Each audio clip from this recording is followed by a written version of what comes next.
We're on a mission. We are. And where are we headed? No clue. Oh, okay. We'll keep exploring then. It's the journey, not the destination, but we do have a path that we're following. Speaking of, we're going to continue to follow the cliff and not make the jump to that interesting little mount. We're continuing around this feature. It looks pretty interesting, so we should stay on it, I think. Okay, continuing. So to waypoint 9? Yep. Ship's basically at waypoint 9, but you want to go to 10, not jump up to 16. Correct. Roger. Yeah, let's keep going around this. This is good. Thank you. I know that was discussed last night, but that was before things got cool. Last night being whenever, last watch.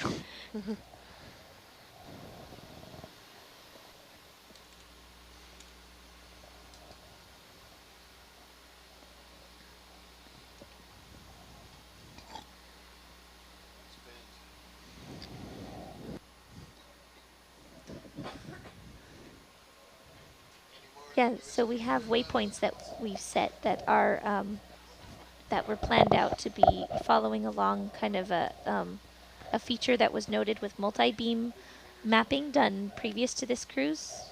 And so there are waypoints that we're sort of aiming for and moving along. But we don't know what we expect to see here, so we don't have a particular destination per se. We're just following what looks to be regions that are not likely to be flat seafloor. And we have found something that is not flat seafloor. Yeah, we're following an isobath between the 3,000 and 3,300 meter range. And isobath is a term. Iso means same, and bath is referring to the bathymetry. So it's kind of like the topography, but underwater. So you could think of it like the same elevation, tracking along the same elevation.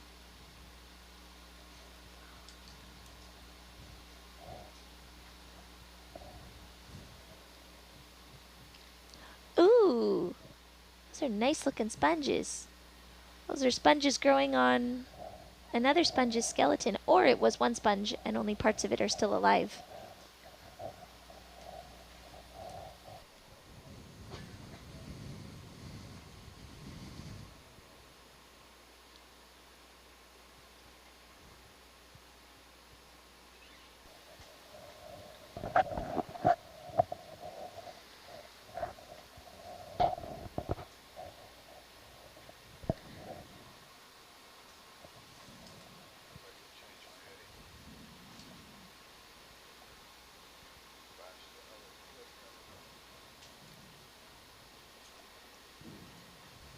Looks like another fresh slump. Mm-hmm. A little bit of sediment on it. Oh, interesting. There's some sponges up at the top of the screen. That must be good water flow there. Look at them all about the same height.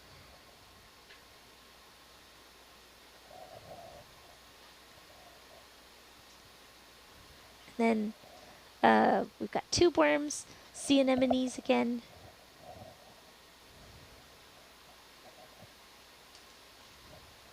Oh, a nice crevice there.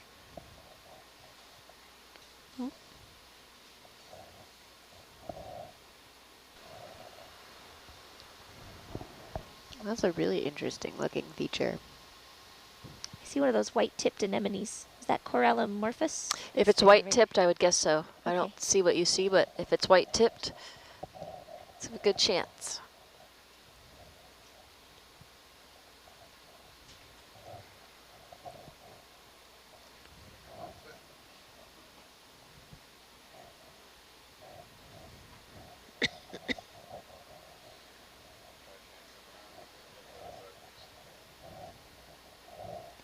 Danny, in the quad cam, is the sonar view still available? It is. Ah, people, you should take a look right now. You can see that furrow that we were just looking into with the sonar. This is a way that Dan, our ROV pilot, has a way of recognizing what sort of topography is around. So they're sweeping and getting a bounce back on the sediment. So it's neat here. You can see that you've got that cliff face visible.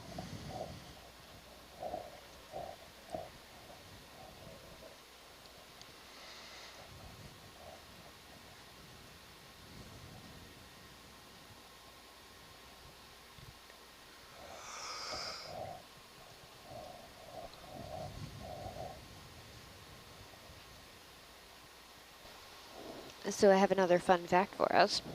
Ooh. From a meteorologist. So meteorologists use this word isopleth, a line on a map connecting points having equal incidence of specified meteorological features.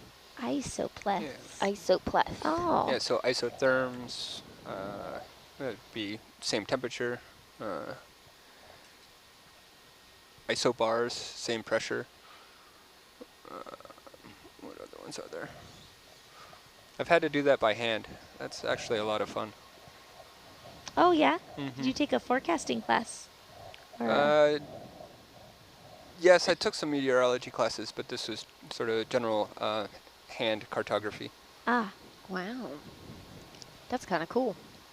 Yeah, so you have discrete sample points, and then you got to sort of isopleth the data around it.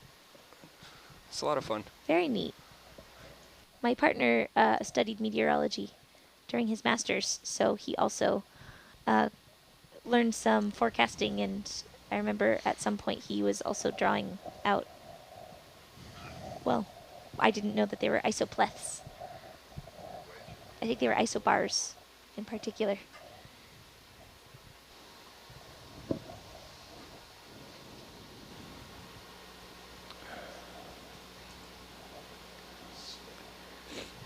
What would the oxygen levels be like down here versus the upper levels? What sort of oxygen readings do we have at the moment? Well, we can look at that. So we have about 118 micromolar of oxygen. And I'm not sure if I can see what it was at the surface for this dive. Miles, is there any kind of vertical profile that the CTD makes during the dive? There is for the CTD. I don't know about for the oxygen sensor. Oh. On the Grafana dashboard, Why? you should be able to go back 12 hours. Oh, okay. And I don't know if that actually gets you to the surface or not. Nope, we've been down longer. The last 24 hours.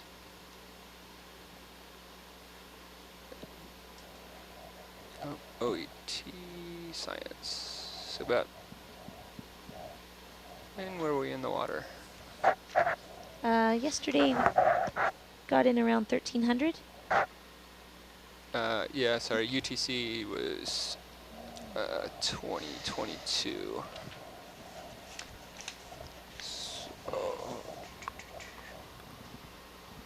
So right at surface looks like it was 300, 328, and then it quickly dropped off. Got it, thanks. So there we have it. It's about 1/3 of that right now.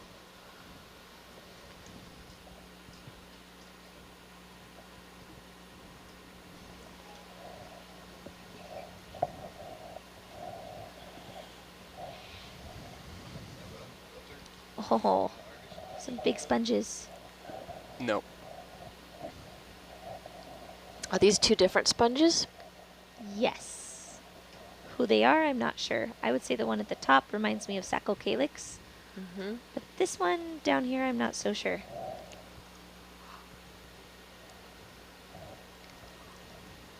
But that said, I suspect that they're different species. It's really hard to tell what a species of sponge is just by looking at it because they can take different forms depending on the water currents around them. So it could be that they were in very different flow regimes, being up higher and down lower.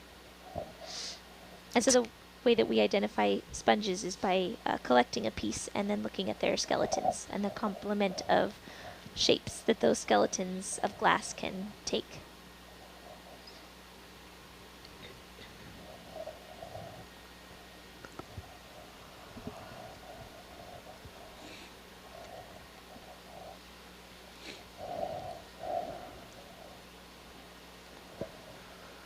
Ooh, here comes a big one. Look at that.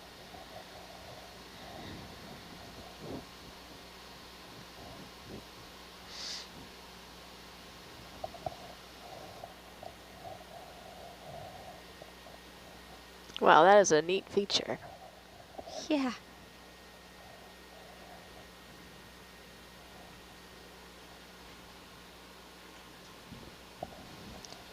I wonder how that was Cuskeel. formed. Mm-hmm. Yes, seems like there's sort of different layers in that sediment that have been hollowed out.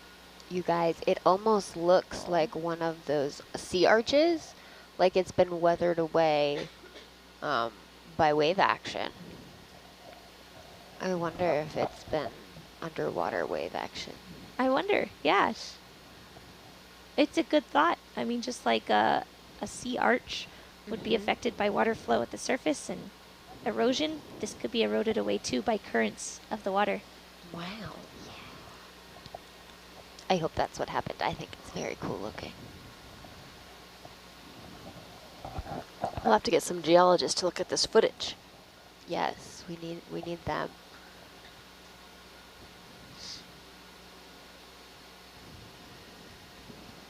So that is a cuskeel. We've been calling it Spectrunculus grandis, but it may be a different species. Oh. We've been getting some science chat that it may be a different species, but I'm going to stick with Spectrunculus for now until we know we can get a better look sometime. Gotcha. What would be our distinguishing feature between the two? Well, let's see what the Kenneth Sulak said. Both Spectrunculus and this other species, Barathrides, get large to about 1 meter in length, but if you look up closely, you'll see 2 distinct lateral lines. No prominent body scales, a funny pinch nose, and snout length, twice the eye diameter. That would be Barathrides. Spectrunculus only has 1 lateral line. It's fully covered with small scales, has a rounded snout, and its snout length is just slightly greater than eye diameter. So we'll have to take quick second looks to figure out what that is.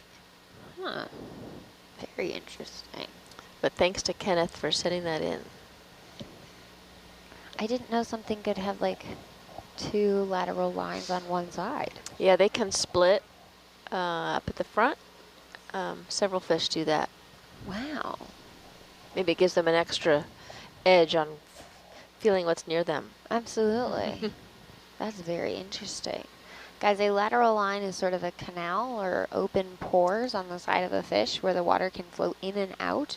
It triggers itty-bitty tiny hair cells with the pressure of the movement, and that allows our fish that have these lateral lines to kind of understand the water pressure and the water moving around them. So it kind of gives them almost another way of seeing what's happening in the water, and they can't quite see it. They feel the vibrations and the movement, but it's very effective in a dark environment like this where you can't see.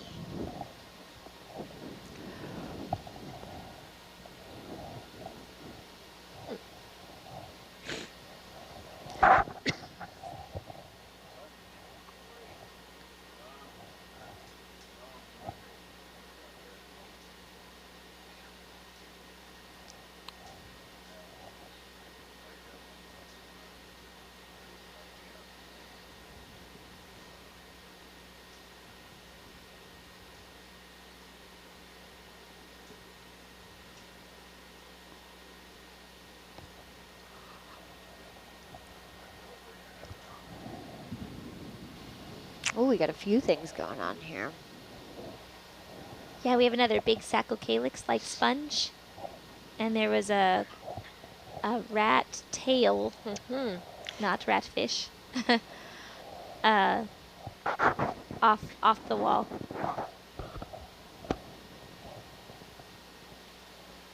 And we have a sea anemone there and a brittle star up at the top. We have tube worms with their sticking their feeding tentacles out of the tubes. Do the sponges and the anemones that we're seeing have any sort of symbiotic relationship? Do we know if there's any relationship at all? Between the sponges and the anemones? Mm-hmm. I don't think that's been tested. Okay. If someone sees a pattern, please write in and say it. But otherwise, it's not really thought that they interact. They just kind of like At the all. same level of habitat. Yeah, it's more like you find them in similar places if they have similar needs, like high water flow or a hard surface to attach to.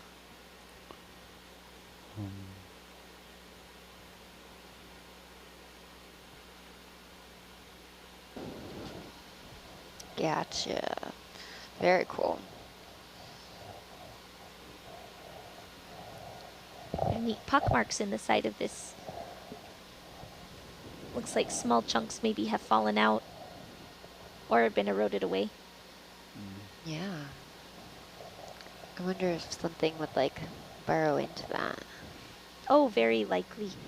You know what's neat is we're looking at, well, the megafauna here, but there's so many animals that we can't see.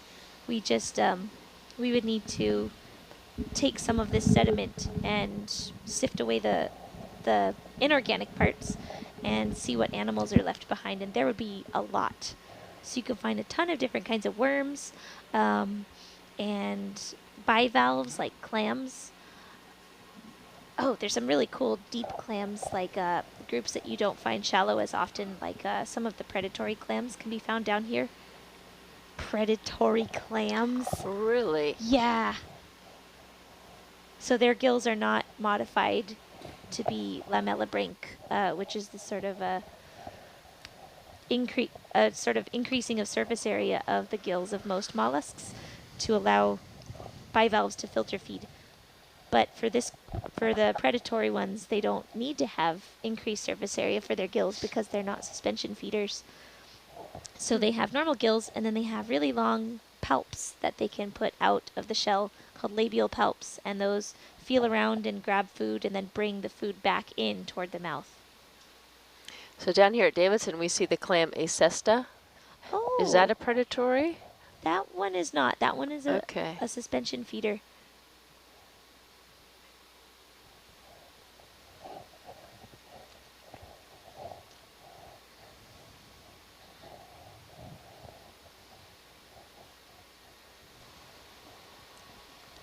Do we know if there are any caverns/caves found at this depth, or are pressures just too high that they would sort of be squished and covered in sediment? I would assume you would need a harder structure to form sort of a cave or a cavern. Yeah, I have not seen any caves down here, and I think you're probably right. I think with this clay, softer, denser material, it'd be hard to form some structure like that. At least for a long time. It might form for a short period of time and then kind of succumb to the pressures. Mm-hmm. It's conceivable that rock could form caves at this depth, though, or that there could be caves in rocky areas in the deep water. Yeah, that would make sense to me.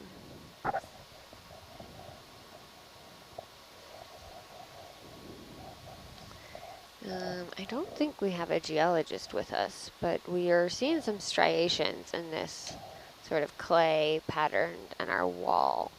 Do we know any sort of timeline for these?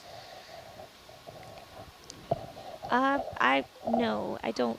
We don't. There's a way to look into that, so you can look at things like studying the sedimentation rate, and then to really get a timeline, you would take a core, which is a tube. You'd press the tube down into the sediment as far down as you can go, and then when you take it up, you can look at those bands, and you can look at, well, for here, probably radiocarbon dating, which could get you back to about 5,000 years of age. So you could basically look at the radiocarbon in it and get a rate that way.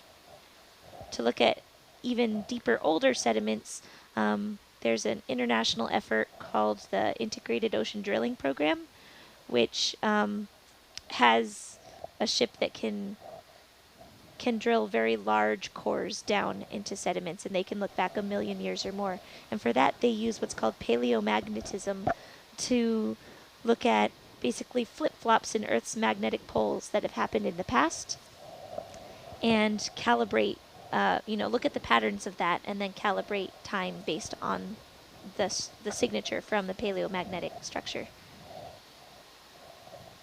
Would that be the Joides ship? Yes, that's right. Yes, they do some very cool work. I have never seen a core like that. They have very cool videos that you guys should check out of how they core these deep sea sediments and look at them and analyze them and figure out what they're actually seeing. Yeah, and so the strata that you see, or any striations here, is likely, you know, layers of sediment that was deposited down over time, and so it's just accumulated piles upon piles of it. We just don't know how old they are.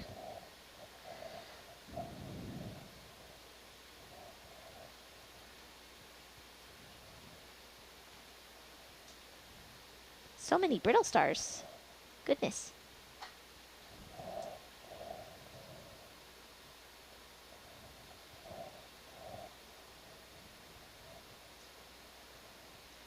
The Argus view is fun. You can get a real idea of where we are in terms of this feature.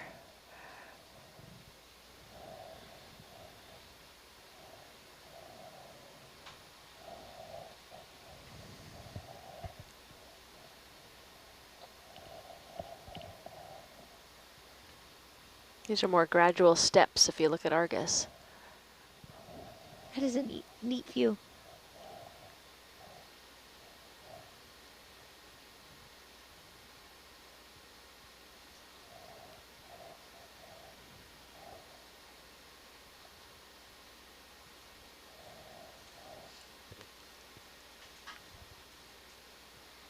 Looks like shell hash, huh?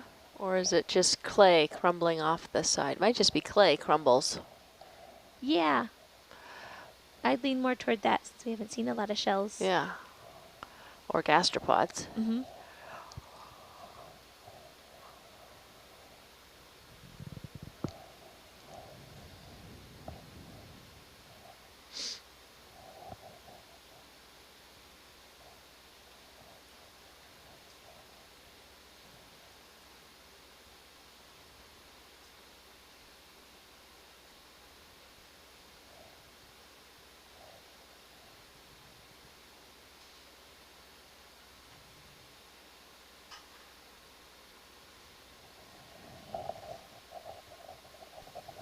What are all of those red speckles in the sediment down there? It's a good question. I think those are brittle stars. Do we have time for a zoom? Itty bitty brittle stars? I think you're right, Amanda. Those are brittle star centers, and we don't see the legs so much. Mm-hmm. Oh. Yeah, very that's the disc. cool. The disc is visible. Yeah. That makes sense. Wow, I'm impressed. Yeah, brittle stars. Neat. Okay, coming wide. Thank you. Did you know brittle stars have a mouth but no anus? Well, what do they do? It all goes out the same hole. In and out. Does that mean it's a cloaca? Oh. Good No, callback. but that was a no, but good on you for thinking of that. I think when it's got a mouth too, it's not called that Oh, for some gotcha. reason. Because it's like one spot for everything versus Right. a mouth and a cloaca. When it's a mouth and an anus, it's prioritized to be called the mouth. Instead of a cloaca, which is defined as a sort of multi-purpose or multi-use structure thing that stuff comes out of. So like if there's a space where the anus is, but also the gonopore, sort of where the reproductive structures would come out, or sorry, gametes would come out, or if respiration happens from intake through the same hole that feces would leave, that would be a cloaca. For these guys, yeah, the mouth. It's called a mouth, and just no anus. And that's neat because other echinoderms have a mouth and an anus. And here I am talking about mouths and anuses. It's a big question in invertebrate zoology. This is why I think invertebrates are so crazy weird, because when you look at one, you can't assume that they have a head or an anus. That's actually a feature that came about not right away when animals first sort of evolved. And so not all animals have them. So we just get to ask these really weird questions, and invertebrates are so alien that you have to ask all of those little questions. Does it have eyes? Can it sense light? You know, how does it feed? Does it have a digestive system at all? So parasites have, in some groups, completely lost the gut, and so they just absorb nutrition through their body wall. Because if it's a parasite that's living internal, like a tapeworm living inside of an intestine, it doesn't need to eat through a mouth. It's bathed in the food that it's going to be consuming. So why have a digestive system? So yeah, invertebrates, super weird and super cool. Yeah, that's interesting. I never knew that. And so for echinoderms, sea stars, and urchins, and sea cucumbers, they all have complete digestive tracts with a mouth and intestine leading back to an anus. And so brittle stars are sort of weird outliers within the echinoderms because they've lost that.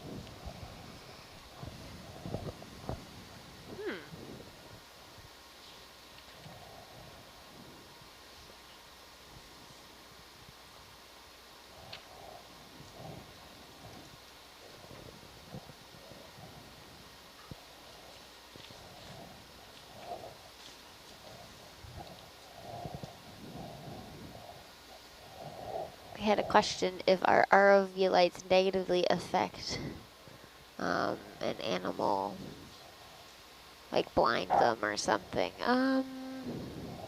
It's definitely bright. It's not something they're used to, but we don't really have anything to compare it to, because if we turned off the lights, it'd be hard to see what was the response of those things. So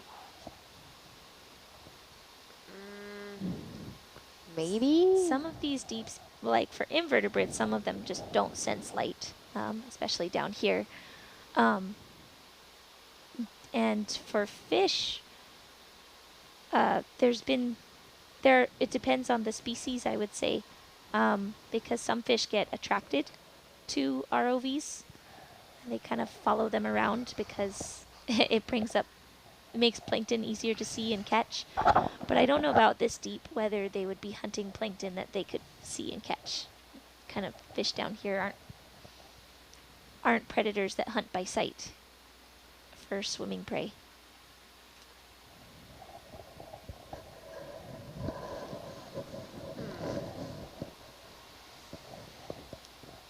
Oh, people are thinking this single orifice is incredibly interesting. We're looking at another animal that only has one opening too. So that sea anemone down there only has a mouth with no anus. So when they eat food, it goes in, it's captured by the tentacles, is moved toward the mouth, and then there's a pharynx and a gut down at the bottom with what are called mesenteries that are infoldings of tissue that add surface area so that they can help with digestion. And then once all the tasty organic content is digested, any material that's left behind gets expelled out of the mouth again. And also, I know, right? Invertebrates are super weird. Invertebrates are super weird, and I love how diverse they are. Like within this group, you would think there would be, you know, this is all the same, that's all the same. Like they've got similarities, but also the crazy weird things that each group have are just out there, little aliens. Yeah, I think they're way more alien and odd than the aliens that are stereotypically used in like sci-fi movies. Yes. Those are usually bipedal, seemingly vertebrate. You know, they have 2 eyes. They don't have 30 eyes like a scallop. No sorts of venom darts or stylets in their tongues or anything like that. Or an inversible proboscis. My goodness. You could come up with some very cool and creative. Ooh, what do we have up sci-fi. here? Do we have an octopus? Hey, it is an octopus. Do we have time to zoom?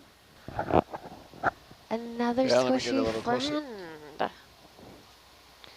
Let's see what you look like.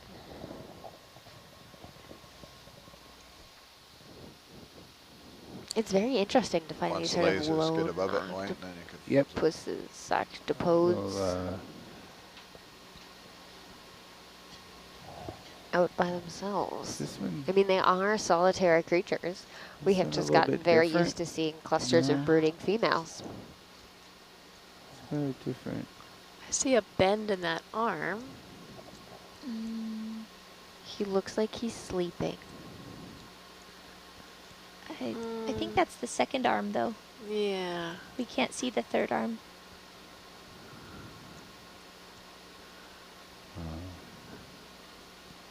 Okay. Looks like he's got his tentacles resting behind his head, just laying back and enjoying the ocean. It's got a lot of sediment on it, too. Yep. Mm-hmm. It's breathing. Interesting posture. I wonder if it's feeding or something where it's holding very still. Okay. Thank you for the zoom. Yeah, All thank right, you. coming wide.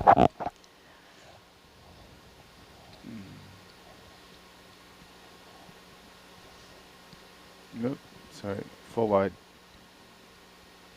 And a little more iris. For you. Okay. A little bit much.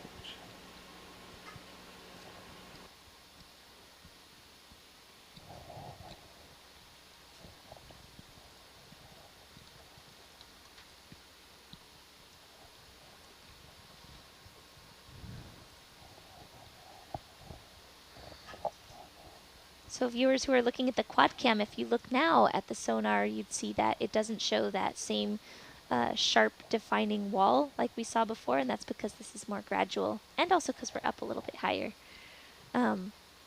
So that's kind of neat to see the different ways that sonar can tell you something about what the seafloor is like.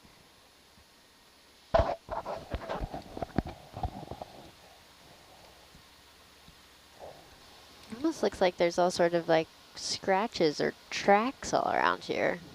Yeah, I was thinking that too. There might also be little places where sediment is collecting. It's hard to see. So sediment like collecting up, like making a little mound. Or a depression, maybe. Oh.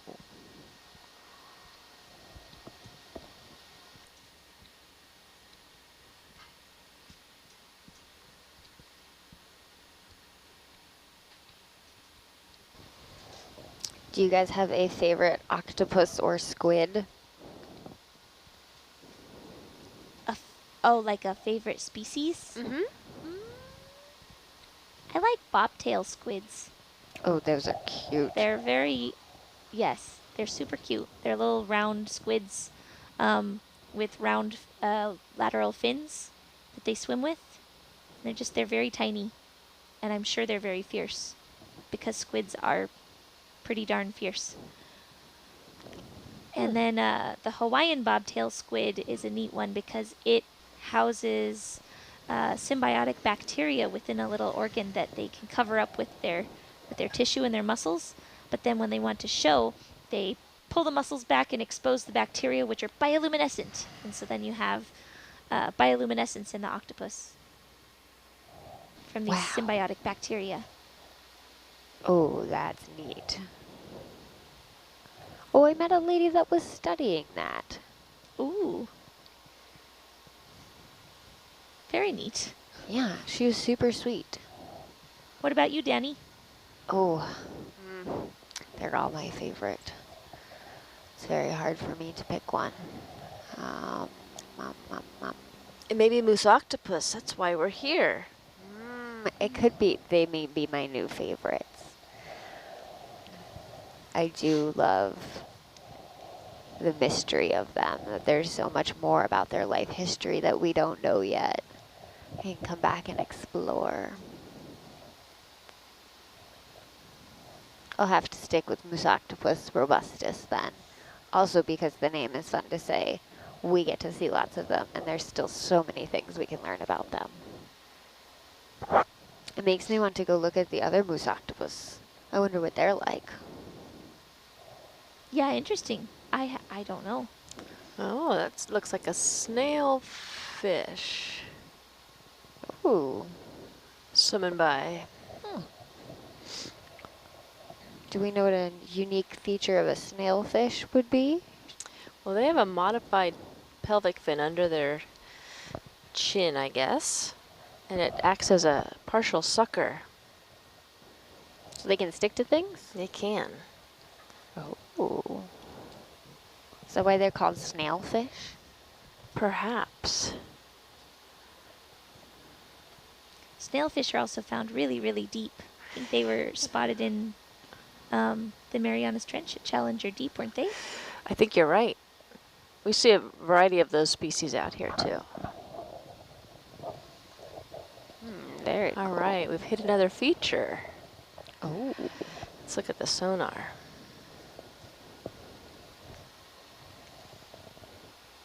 Oh, I think this is a very good one. I've got to disappear off to go to a interaction with a school. But what are your views on octopus intelligence? Do you think they deserve non-human person status? I don't know what sort of status anything deserves, but I think octopus are incredibly intelligent in their own way. I think that it's hard for us as humans to measure intelligence that's unfamiliar with our own, and these guys have a very different way of approaching life, but there's some intelligence there. I've been making an effort to not eat them because of that. Oh, that's nice. Oh. Squid, though, are delicious. Oh, delicious. Yes.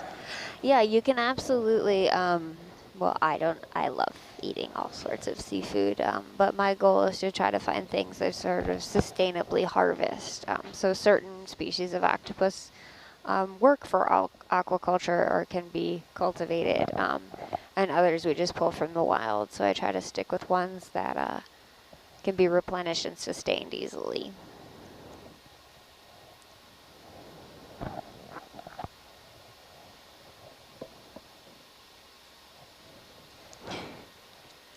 We are saying moose octopus, but it is M-U-U-S-O octopus, not like moose octopus, like the thing with antlers. Yeah, and that's the moose octopus was named after a German scientist named Bent Moos, M-U-U-S. So yeah, it was not named after the antlered, hoofed ungulate either.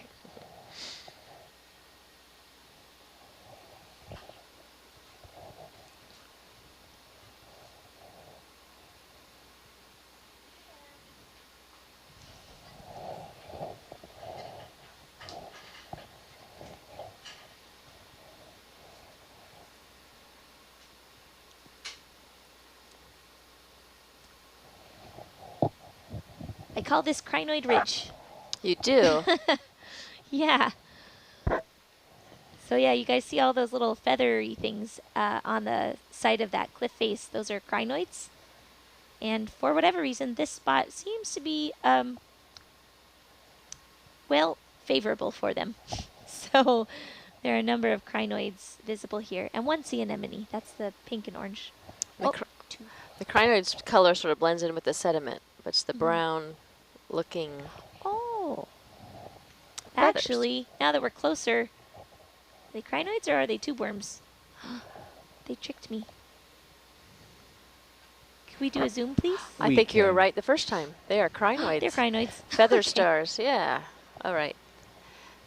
Okay. Okay, Thank you for zoom. All right, coming wide. Full wide. We got close. Yeah.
So right here.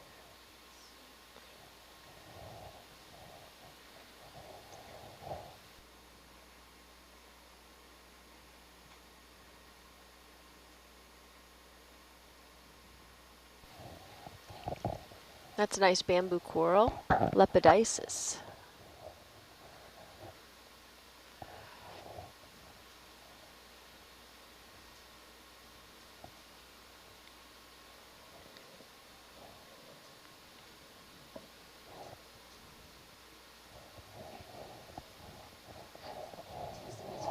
Okay.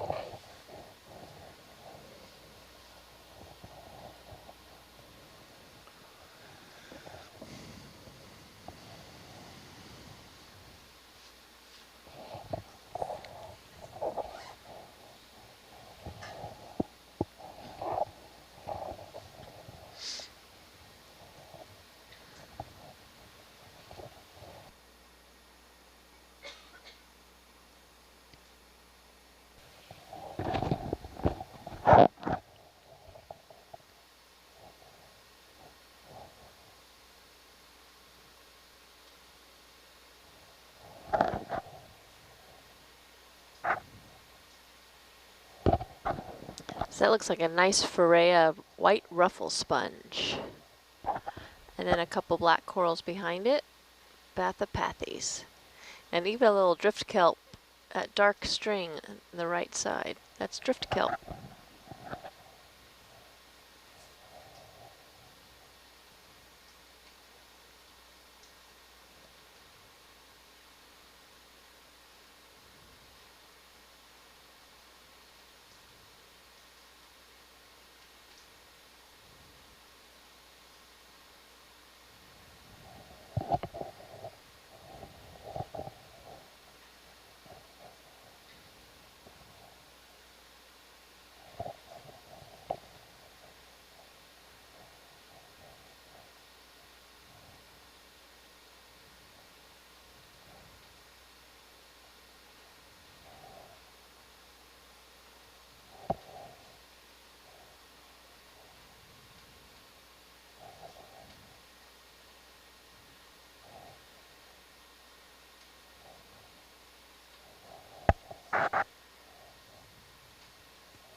So we're looking at some black corals, Bathypathes, and a couple more sponges two different species. I think they're both glass sponges. And then a squat lobster down the lower right. And bottom center. Got a birthday wish for Amanda from her students at MLML. Oh, that's great. She just stepped out. We'll tell her when she gets back. Okay. She'll be back in a minute. Okay. Here she comes.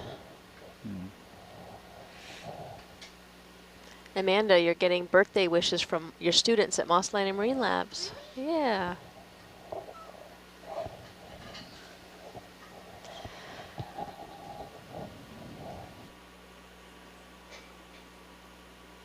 Oh my gosh.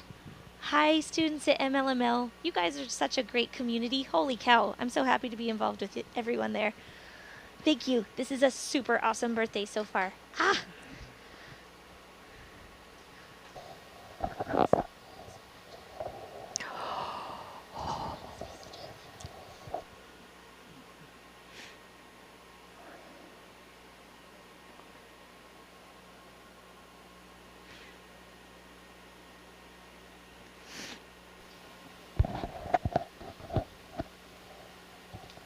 Somebody on Nautilus Live was asking, why do these life forms appear to be all in the same line or strata or straight lines on the edges?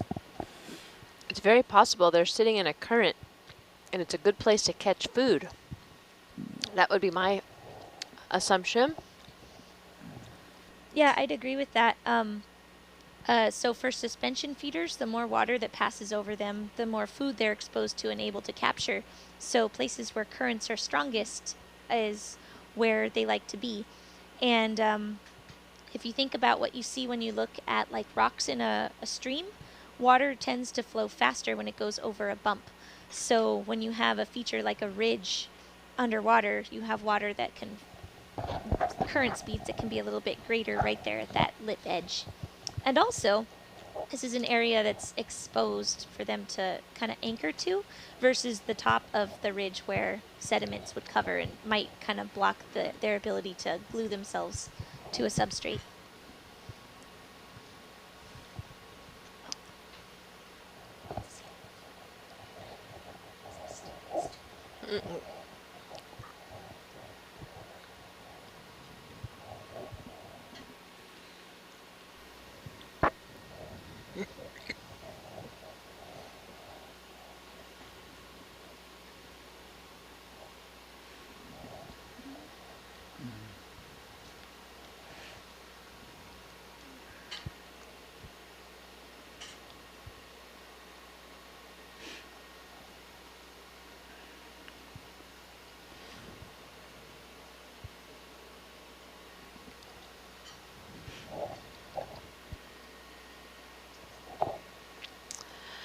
Yeah, good. So we're at the Monterey Bay National Marine Sanctuary. We are in the Davidson Seamount Management Zone, and we are on the flank of the southeast corner of Davidson Seamount.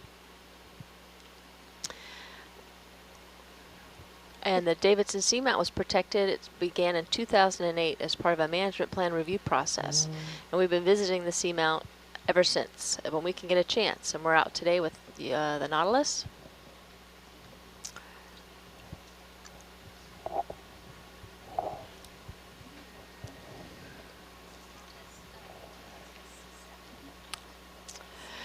Yeah.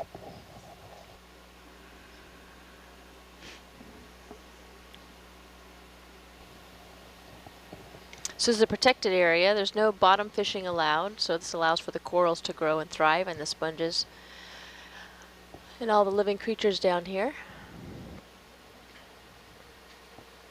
We do see evidence of humans, though. We do see some trash every once in a while, but perhaps fewer than the coastal areas.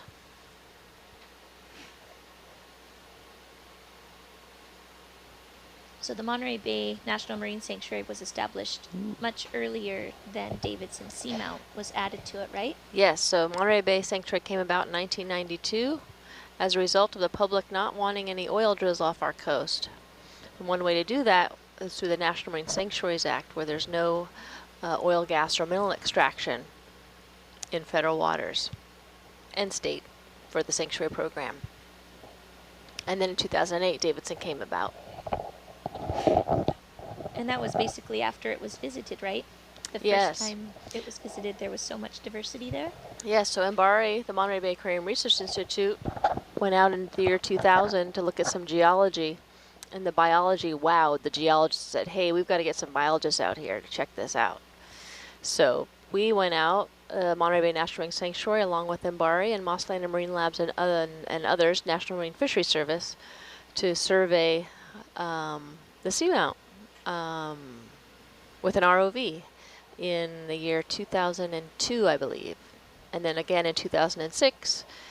And with the data we collected and sharing it with the public got really excited. The conservationists, fisheries biologists, ecologists, and there was a grassroots effort with this National Marine Sanctuary program to get this incorporated into the Monterey Bay National Marine Sanctuary. And we've been trying to visit as much as we can, maybe once a year since then, if we're lucky. This year we've been out 3 times, which is really special. But where we are right now, we've never been to this part. We're exploring it with the remotely operated vehicle to bring back more information about octopus, their brooding, and then today we're just exploring for other organisms and hope to see an octopus along the way. Yeah, it's fortunate that we that we stumbled upon that octopus area and that it was within the protected zone. I think that's you know, it was sort of lucky that they're within that protected zone, since I think if we would have seen that now, we would have said, oh wow, that's something that probably we shouldn't drill near or disturb the sediments near. So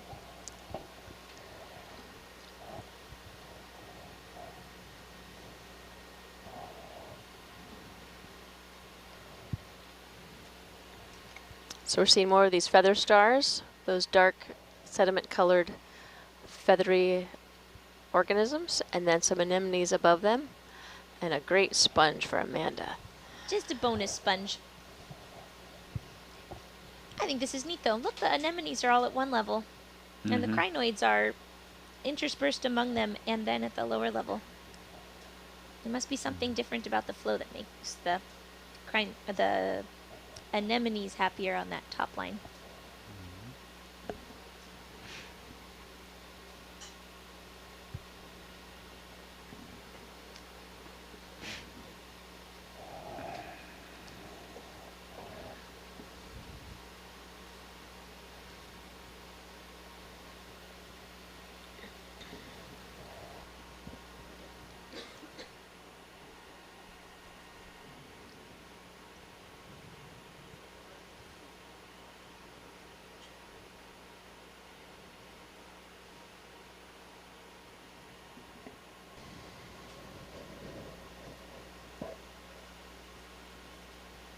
What do rat tails eat? They eat a lot of things. They tend to be scavengers. So they eat a lot of everything. Yeah, but they are, Jeff Drazen at the University of Hawaii did some feeding studies on them when he was at MBARE and then at Hawaii. And if I recall correctly, they do eat a lot of mollusks. Hopefully they're not eating our moose octopus. But they are attracted to the ROV. I don't know if it's the light or if it's the motion, but they tend to hang around ROVs once we're in the area. I don't think we scare them so much. Someone on Nautilus Live was asking. There's an octopus up there. Oh, can we take a look at that octopus? Is there time? Yeah. How the sonar can be read, and I think it's. I'm sorry, what? No, someone was asking how the sonar can be interpreted or read, and I think if you look at the Argus shot with Hercules in it, it kind of helps you make sense of the sonar showing you distance to the wall. Yeah. Show your arm. It's a female. All right, that's a female octopus. Likely moose octopus, robustus, the one that we saw in the breeding grounds as well, and this is a female. Okay, thanks for the Okay, zoom. coming wide. Ooh. So the sonar sends out a sound frequency, and it bounces back and is interpreted based on more or less intensity of return. So brighter colors are better return, and blue a lighter return, and then black is no return. So sort of gives you an idea of what is around us based on how the sound reflects back to us. So a harder surface would have greater reflectance of the sound? Or a more vertical surface? Yeah, more like a vertical surface. You could probably tease out, rock and clay, but typically it's just there's a wall there, or it's a sloping surface, or there's no surface. And the larger circle to the right, that's Hercules, and its 360 view. Is the sensor on top? For Hercules, yeah, the sensor's on top, mesotech's on top. On Argus, the mesotech's on the bottom. So the smaller circle is the Argus return, and the larger is Hercules. Okay, thank you.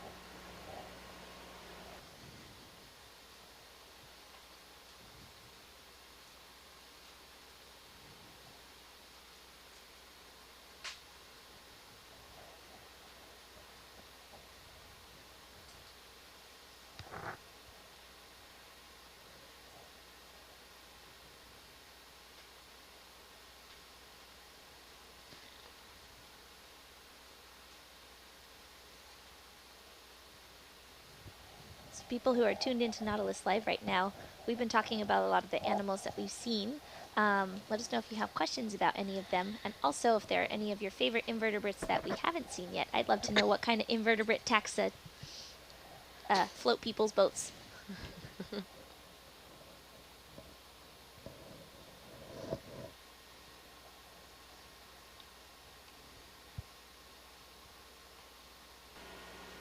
Got a couple questions. People wanting to know what's the deepest Hercules has been. I've been in the Gulf of California to about 3,800 meters. 3,800. That's pretty close to the rating, the depth rating, right? Yeah, we were pretty worried about that one. It had been a while since we were, below 3,000, so it was a valid concern. Yeah, and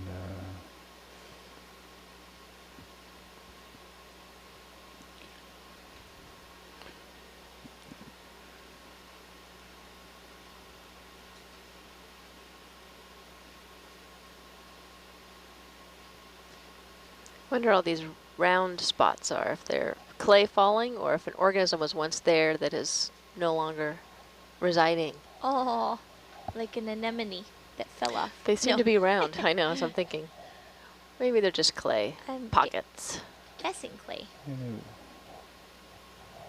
They all have a fairly similar shape to them, regardless of size. Seems like a sort of Yeah. shearing thing.